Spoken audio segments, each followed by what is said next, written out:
Hello everyone, salut à tous. Nous chez vous, c'est vous et nous.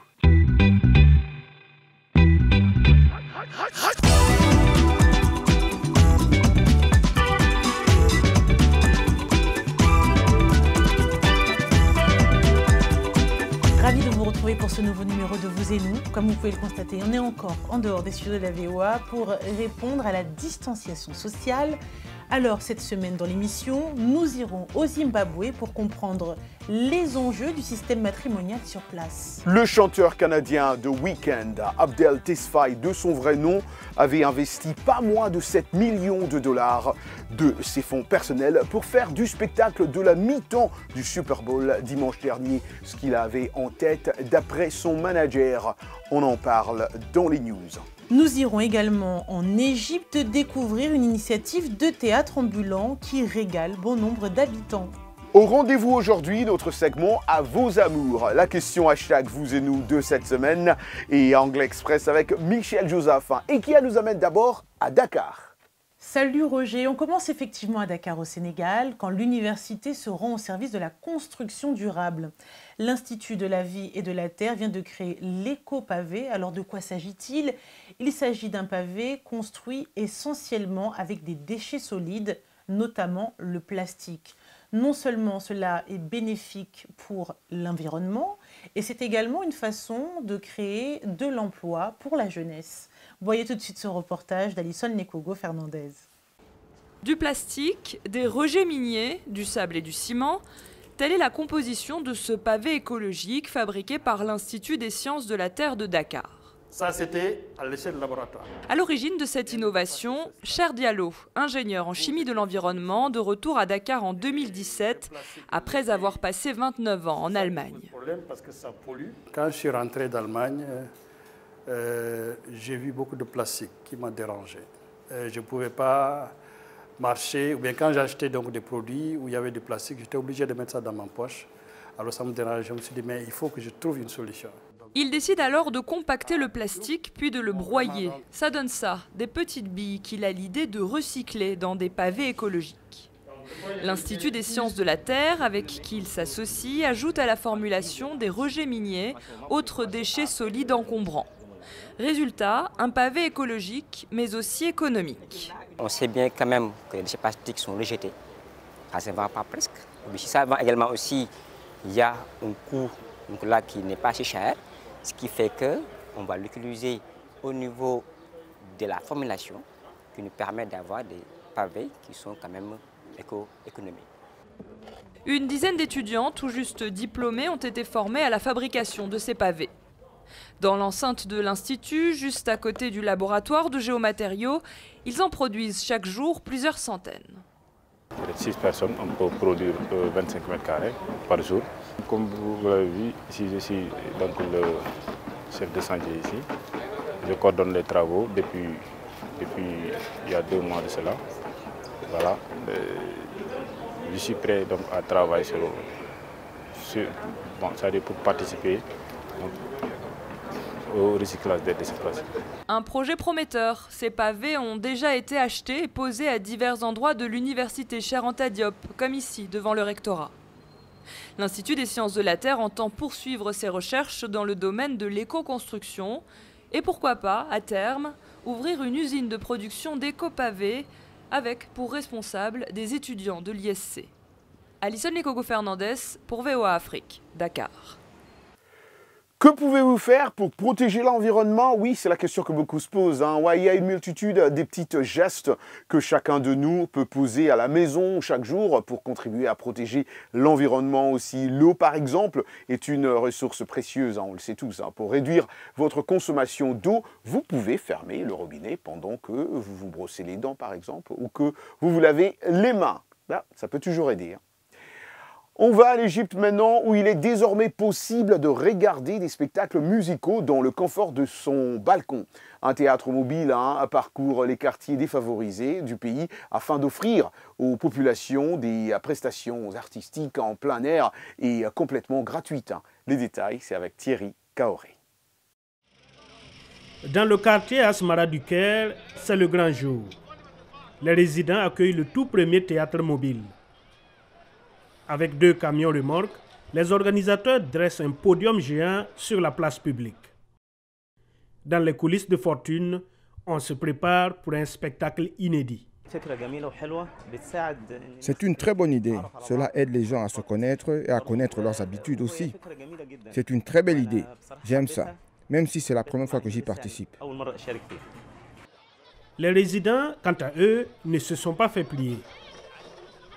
Certains, confortablement perchés sur leur balcon, savourent les notes musicales apportées pour la première fois à leur porte.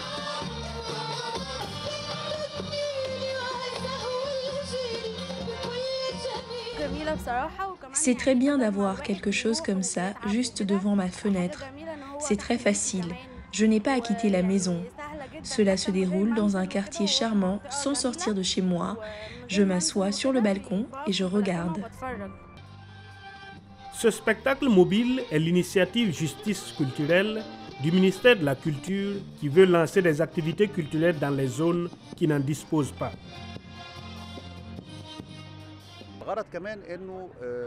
Nous visons également à combler les écarts avec la population de sorte que ceux qui vivent dans des zones moins privilégiées sentent que l'État prend soin d'eux, déployant ses efforts, et spécialement pour eux, que l'État vienne à eux pour répondre à leurs besoins culturels. Après Asmara, l'équipe se rendra dans 5 autres villages pour le même spectacle.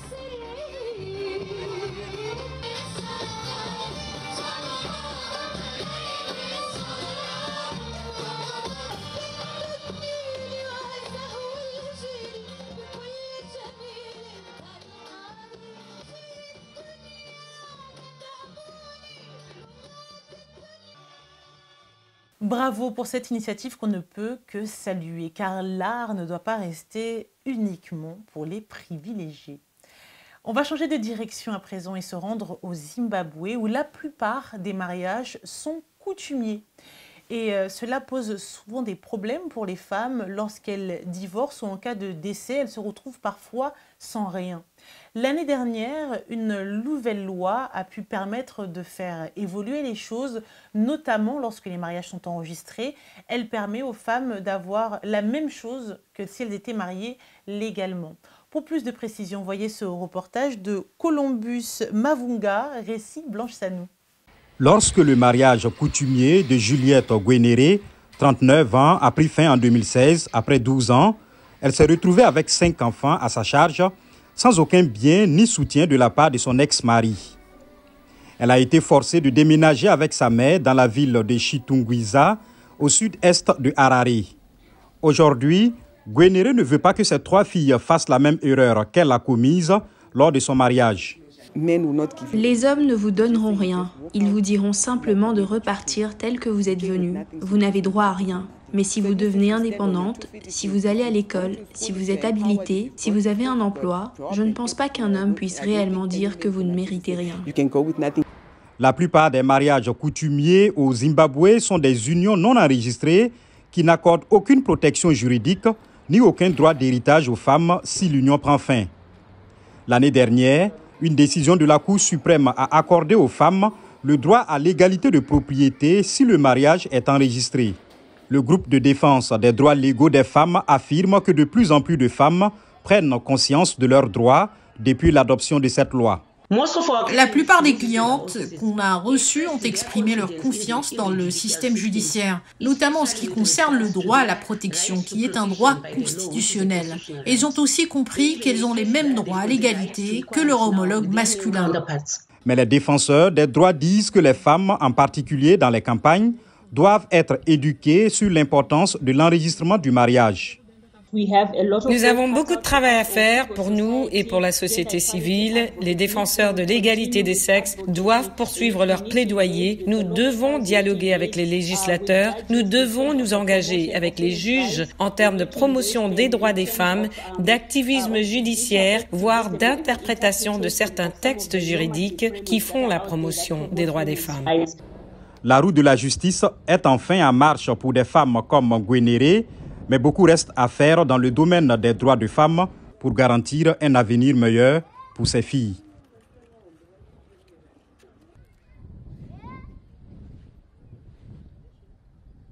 Merci à Columbus Mavunga pour ce beau reportage. L'égalité homme-femme en matière d'héritage est-elle acquise? Sûrement pas. Dans certains pays, on entend souvent de nombreuses affaires concernant les injustices dans l'héritage. La question que nous vous avons posée cette semaine, selon vous, est-ce que les femmes devraient avoir les mêmes droits que les hommes en héritage? Vous êtes nombreux à répondre. Lenza Fugay, Kisangani, RDC. Et si tous les enfants qui devraient partager ce bien étaient toutes des filles? Parce qu'il y a aussi des familles comme ça. Pour moi, le bien le plus précieux qu'un parent responsable doit léguer à ses enfants sans aucune discrimination de ce genre est l'instruction. Il faut éduquer tout le monde. On a l'avis d'un téléspectateur, fidèle téléspectateur, Alphonse Boaki, à Kinshasa, en RDC. Les femmes et les hommes proviennent du même père et de la même mère. Tous ont les mêmes droits. Ils héritent même des biens familiaux en cette matière d'héritage. Il n'y a pas d'exclusion du genre. Tous sortent des mêmes parents. Wisdor Alven, Lomé, Togo. Exactement. Nous ne vivons plus au XVIIIe siècle où la femme était obligée de rester seule dans la cuisine. Elle a droit à un héritage équitable. De nouveau, on retourne à Kinshasa, en RDC, avec Tony Nsumbu Badji. Pourquoi pas? Ne sont-ils pas tous les enfants du défunt? Pour moi, c'est un faux problème. Merci d'avoir partagé avec nous vos différents points de vue. On reste bien branchés, bien connectés, bien installés. On revient dans quelques instants, juste après une courte page de pub. À tout de suite.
Vous et nous, part 2.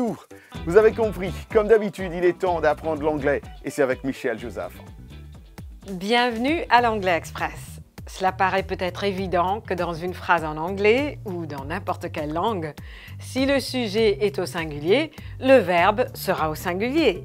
Et si le sujet est au pluriel, le verbe sera au pluriel. En général, le sujet étant suivi directement du verbe, il est évident que les deux s'accordent. Par exemple, The woman works in my restaurant. La femme travaille dans mon restaurant. Le sujet est au singulier, the woman, la femme, et le verbe est au singulier, works. Même si le sujet est séparé du verbe par une longue phrase ou par des clauses, le sujet et le verbe doivent tout de même s'accorder. Donc il arrive souvent que l'on fasse des erreurs dans ces cas-là et que l'on accorde l'objet ou les adjectifs qui décrivent le sujet avec le verbe. Par exemple, one of the doors is open. La phrase est correcte. One of the doors is open. L'une des portes est ouverte. One of the doors are open. C'est incorrect. L'une des portes sont ouvertes, c'est pas correct. Autre exemple un peu plus compliqué. The books piled up on the red table are mine. C'est correct. Les livres empilés sur la table rouge sont les miens. The books piled up on the red table is mine. Incorrect. Les livres bien empilés sur la table rouge est à moi. Pas correct. Donc, pour rappel, si vous composez une phrase complexe, décortiquez-la bien dans votre tête avant d'ouvrir la bouche. Soyez bien sûr que le sujet s'accorde bien avec le verbe. Good luck! Et voilà pour l'Anglais Express. Merci Michel. Vous pouvez retrouver toutes les leçons d'anglais sur notre site www.voafrique rubrique Vous et nous. Place à présent à notre rubrique Actualité. Une personnalité très appréciée est décédée ce 5 janvier. Elle laisse en deuil les amoureux du hip-hop d'Abidjan à Paris. Il s'agit de Kesdo. Animateur de radio, il a également été rappeur au milieu des années 90, beatmaker de talent, producteur, manager et promoteur de spectacles. Il n'a cessé d'être force de proposition avec des ponts musicaux. Serge Zadi, de son vrai nom, a en effet été l'un des grands artisans du renouveau du rap ivoire au début de la décennie écoulée avec son émission radio T'inquiète et son concept Abidjan Rap Tour. De nombreux artistes, personnalités et anonymes ont tenu à lui faire un hommage sur la toile.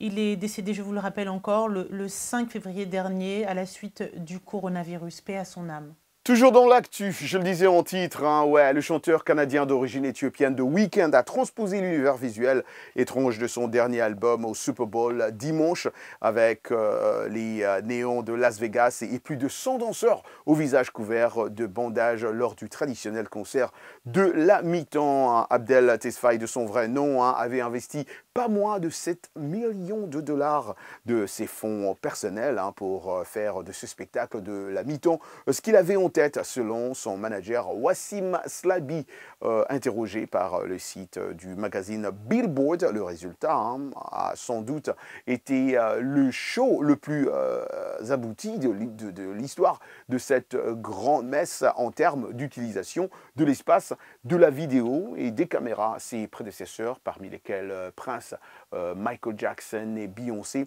avaient mis en scène leur spectacle comme un mi-temps, un mini-concert, allais-je dire, géant. Mais le chanteur de 30 ans en a fait une séquence d'une sophistication esthétique hors norme, digne d'un clip vidéo. La prestation s'est achevée sur un feu d'artifice tiré autour du stade, un point d'orgue traditionnel du spectacle de la mi-temps. Et tout de suite, place à notre rubrique « À vos amours ».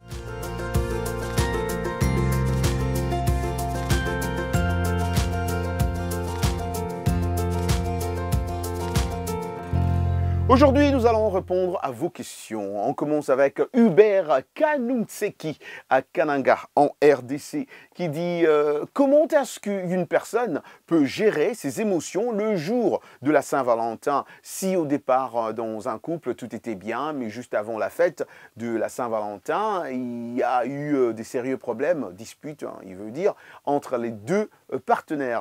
Mais écoutez mon ami, ne laissez pas un petit problème, un petit tracas du quotidien gâcher votre moment romantique. Comme par exemple une dispute que vous venez de mentionner d'il y a peut-être 1 ou 2 semaines. Faites attention, soyez focalisés sur votre conjoint ou conjointe toute la soirée et parlez avec sincérité de vous deux. Peut-être une bonne occasion aussi d'enterrer la hache de guerre, comme on dit. Vous êtes ensemble, c'est soir et votre priorité et la célébration de votre amour. Rien d'autre que vous deux. Lovey, lovey. Il pose une deuxième question, mon ami. Il n'arrête pas là. Il dit, écoutez, Saint-Valentin, journée commémorative des amoureux. Est-il possible que le couple fassent l'amour ce jour-là. Alors, mon ami, ce que vous faites dans vos 4 murs ne concerne que vous, d'abord. Mais je vous donne quand même quelques statistiques, peut-être que cela pourrait vous aider aussi. Alors, près de 7 personnes mariées ou en couple sur 10, 67%, déclarent qu'elles feront l'amour durant la nuit de la Saint-Valentin, d'après une étude réalisée par le site de rencontres extra-conjugales Glendon.com.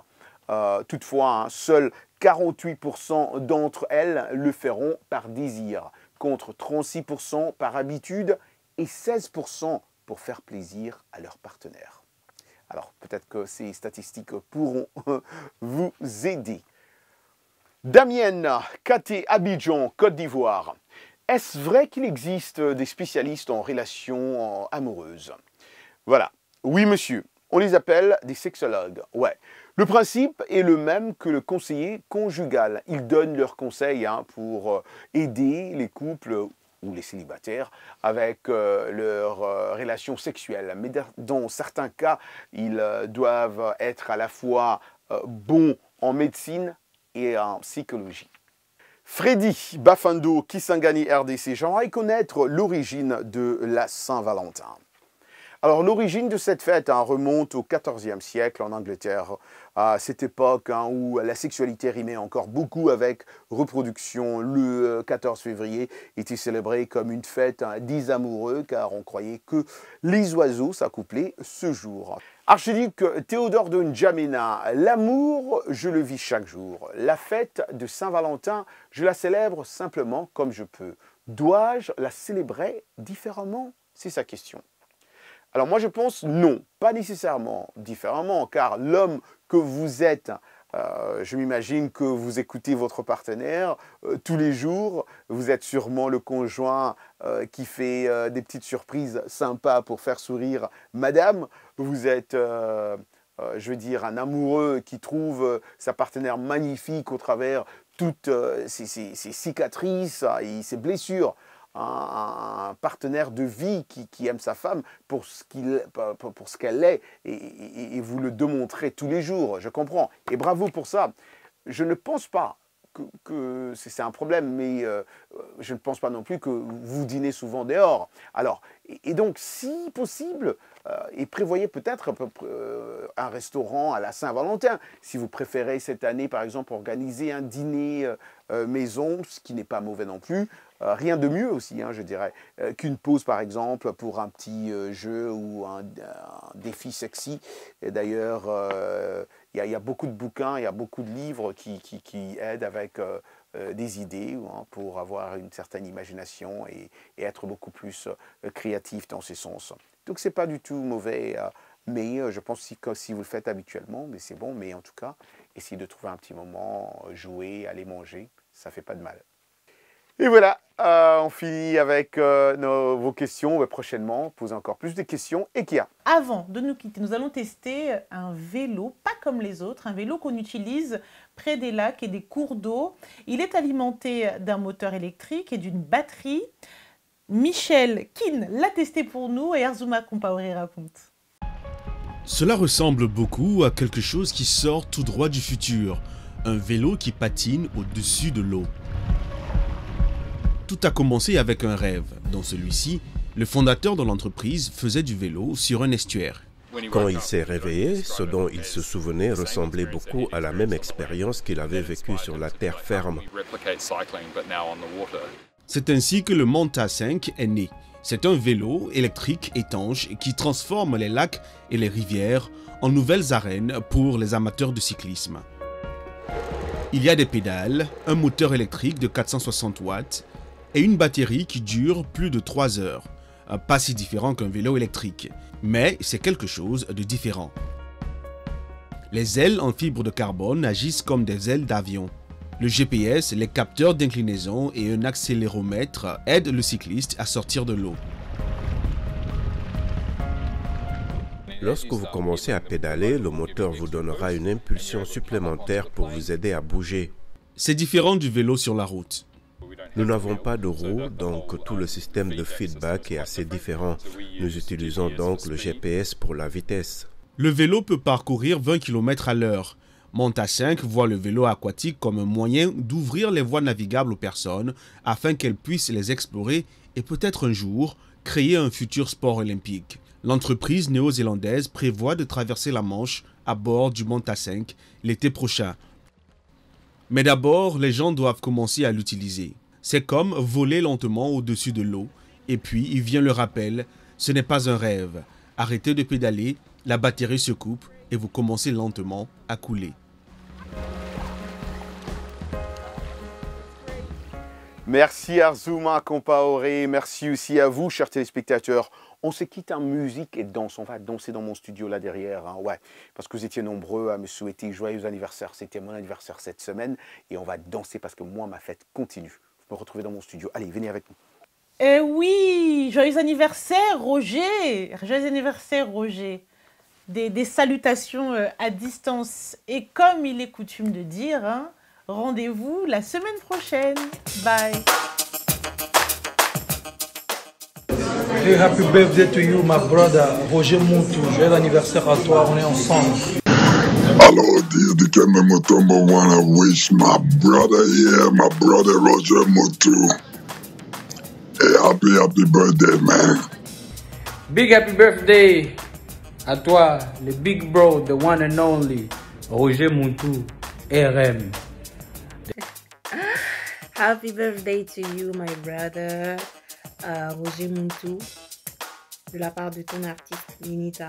Happy birthday, Mr. Roger Moutou. What's going on, man? I believe it's your day. Therefore, let me extend to you my best wishes for a very happy birthday. Hello, Roger RM, Roger Moutou. Joyeux anniversaire à toi, ça c'est pour toi, frangin.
Santé, bien-être, sport, beauté, nouveauté.